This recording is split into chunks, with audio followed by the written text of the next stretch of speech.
ক্লাসে বসে আঁকিবুকি আমারও ছেলেবেলার স্বভাব। হয়তো তখন ক্লাসে এইম ইন লাইফ রচনা পড়ানো হচ্ছে, সেই অমোঘ বাণী, এ life without an aim is like a ship without a compass. জীবনে এই একটা কিছু হবার ইচ্ছে থাকার ব্যাপারটা সেই প্রথম শব্দ দিয়ে সাজানো দেখলেও তার অনেক আগেই আমার হাতে কম্পাস ছিল। আমি তখন কুলফিওয়ালা হতে চেয়েছিলাম। কি সুন্দর সেই দৃশ্য, সাদা সাদা বরফ, কম লাল স্যাক্রিন, কি সুন্দর। তখন অবশ্য 7 দিন কুলফি বিক্রি করব ভাবি নাই।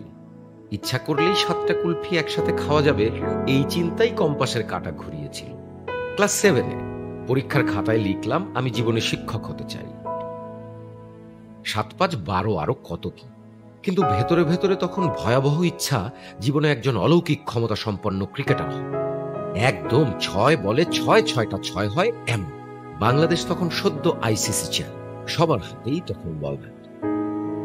আবার সবাই যখন গিটার হাতে কাঁধে ওই দূর পাহাড়ের ধারে গেছে, আমিও তখন গেছি, কিন্তু তারপর আর পারিনি।